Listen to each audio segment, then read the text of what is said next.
ஆச்சி மசாலா. எந்த சமையலும் ருசி தேடும் ரகசியம் 20 ரூபாய். மல்லி மல்லி மல்லி மல்லி மல்லி. உன் பொண்டாட்டி புள்ள தூங்காம இருக்குன்னு சொன்ன பாரு, அது என் மனசையே தொட்டுருச்சுப்பா. பொண்டாட்டி பிள்ளைங்களை ரொம்ப நேசிக்கிறவன் கொலையெல்லாம் பண்ண மாட்டான்ப்பா. நீ பேசு, நான் போய் வாசல்ல நின்னு பாத்துக்கிறேன். Thank you sir. பரவாயில்லப்பா.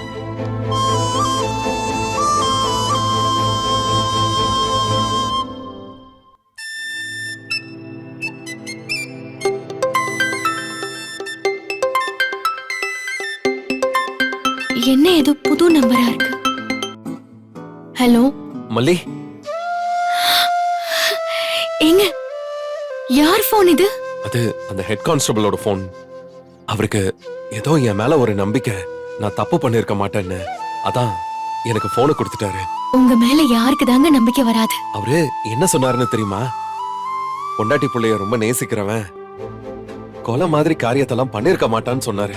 நீங்க பொண்டாட்டி புள்ளைய ரொம்ப நேசிக்கிறவருன்னு அவருக்கு எப்படி தெரியும்? என் ஒய்ஃபும் பிள்ளையும் தூங்கி இருக்க மாட்டாங்க, போனை கொடுங்க சார்னு கேட்டேன். அதுக்குதான் அப்படி சொன்னாரு. அங்க இருக்கிறது கஷ்டமா இருக்கா? கொஞ்சம் கஷ்டமா தான் இருக்கு. தரையில விரிக்க எதுவும் இல்ல, தலைக்கு வச்சுக்கவும் எதுவும் இல்ல, ஃபேனும் இல்ல, கொசு நல்லா கடிக்குது. அப்படியே மீறி கண்ணை மூடினாலும் ஏதாவது ஒரு கொசு காது கிட்ட வந்து கொய்யின்னு ஒரு சத்தம் போட்டுக்கிட்டே போகுது. என்ன சேர்ந்து எனக்கு கண்டிப்பா தூங்க விடாதுன்னு நினைக்கிறேன். இதுக்குதான் நான் உள்ள இருக்கேன், நீங்க வெளியே இருங்கன்னு சொன்னேன். எனக்கு அதெல்லாம் பழக்கம் தாங்க. நான் அங்க இருந்திருந்தா இவ்ளோ கஷ்டப்பட்டிருக்க மாட்டேன். நீ என்ன வேணாலும் சொல்லு மல்லி, உன்னை என்னால அப்படி விட்டுற முடியாது. அது மட்டும் இல்லாம இதெல்லாம் 1-2 நாளைக்கு தான் கஷ்டமா தெரியும், அதுக்கப்புறம் பழகிடும். ஆமா, வெண்பா தூங்கிட்டாளா? இப்பதாங்க தூங்குனா. டாடா எப்ப வருவாங்கன்னு கேட்டு அழுதுட்டே இருந்தா. எனக்கு என்ன பதில் சொல்றதுன்னு தெரியல. என்ன சொன்னாலும் அவ விசும்புறத நிறுத்துற மாதிரியே தெரியல. அப்படியே தூங்கிட்டா. நான் அடுத்தடுத்த நாள் தான் என்ன பண்ண போறேன்னு தெரியல. நான் ஊருக்கு போயிருக்கிறதா நினைச்சுக்கங்க. ஸ்டேஷனுக்கு ஒரு புது இன்ஸ்பெக்டர் வரதா பேசிக்கிறாங்க. அவங்க விசாரிப்பாங்கல்ல, அப்ப உண்மையான கிரிமினல் யாருன்னு தெரிஞ்சிடும். அதுக்கப்புறம் நான் கண்டிப்பா வெளியில வந்துருவேன். நீங்க வெளியே வந்தாதான் நான் நிம்மதியா தூங்குவேன். அது வரைக்கும் எனக்கு தூக்கமே இல்லைங்க.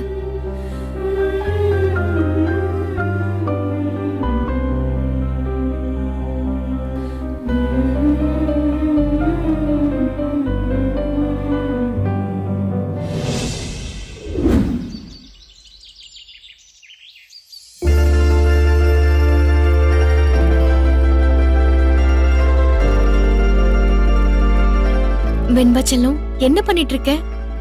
ஹோம்வொர்க் பண்ணிட்டு இருக்கேன் மல்லிமா. 2 நாள் ஸ்கூலுக்கு போலையா? ஹோம்வொர்க்லாம் நிறைய பெண்டிங் இருக்கு, அதான் முடிச்சிட்டு இருக்கேன். சரி, இந்த பால் குடி. வச்சிருங்க மல்லிமா, நான் அப்புறம் குடிக்கிறேன். தேங்க்ஸ்.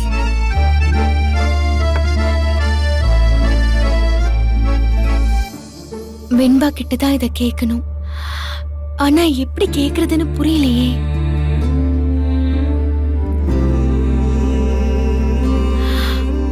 வெண்பா, நைட்டு நல்லா தூங்குனியா வெண்பா? நல்லா தூங்குன மல்லிமா.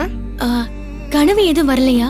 மல்லிமா, எனக்கு கனவு வந்தா உங்களுக்கு தானே முதல்ல தெரியும், அத நான் கத்தி முடிச்சிடுவேனே.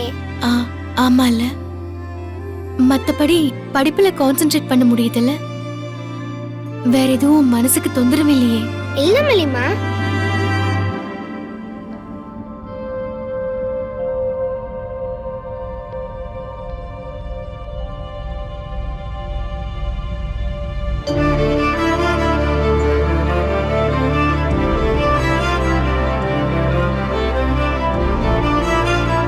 வெண்பா சின்ன பொண்ணுதான், ஆனா அவகிட்ட கேட்க முடியலையே.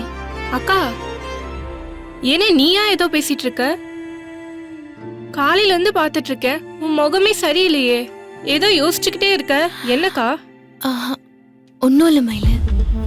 அந்த சுடர் வெண்பாவை கடத்திட்டு போய் வச்சிருந்தால, எனக்கு இந்த வேலைய அவ தனியா செஞ்சிருக்க முடியாதுன்னு தோணுது.